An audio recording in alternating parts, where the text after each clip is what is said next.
বন্ধুরা, আজকে আপনাদের মাঝে এমন এক ভাতিজাকে নিয়ে এসেছি। সে প্রতিবন্ধী। তাকে আজকে তার মুখ দিয়ে দুই চারটি কথা শুনবো ইনশাল্লাহ। তো বাবা, কেমন আছো? ভালো আছি। ভালো আছো?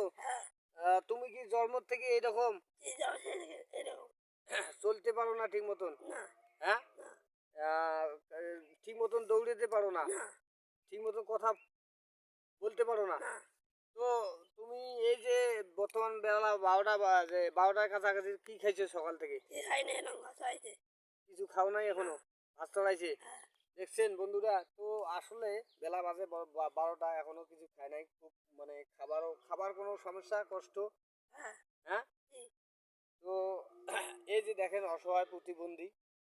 তো তোমাকে প্রতিবন্ধীর নাম হয়েছে? না, দেয় নাই। আমাদের মগলাট ইউনিয়নের চেয়ারম্যান কিবে মেম্বার তোমাকে প্রতিবন্ধী নাম দিয়ে নাই? আমি করে দিচ্ছি, আমার দেয় নাই। গরিব দেখি দেয় নাই? না, তো দেখেন বন্ধুরা, এই যে এই রকম ছেলে দিদি প্রতিবন্ধী ভাতা না পায়, এরা কিন্তু আসলে জন্মের থেকে এইরকম চলতে পারে না। সেই রকম যে দৌড়েবে কিংবা মুখ দিয়ে যে একটু জোরে কথা বলবে, সেটার ক্ষমতা কিন্তু নাই, অতটা ধরন ক্ষমতা নাই। তো এই যে এইরকম প্রতিবন্ধী যে না পায়, তা পাবে কে? ভালো ভালো ইয়াও পাবে। তো তোমাদের বাংলাদেশ সরকারের কাছে কিছু চাওয়ার আছে? জি যাওয়া আছে। কি চাও? আমি পৃথিবীর নাম চাই।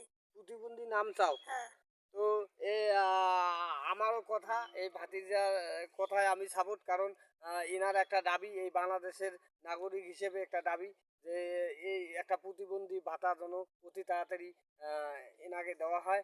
আর আহ, আমাদের বাংলাদেশের প্রবাসী ভাই অনেকে আছেন। তো এই ছেলেটা শারীরিক অসুস্থ, খুবই অসুস্থ। মানে ছেলে মানুষ, কি আর বলবো ভাই, খুবই অসুস্থ।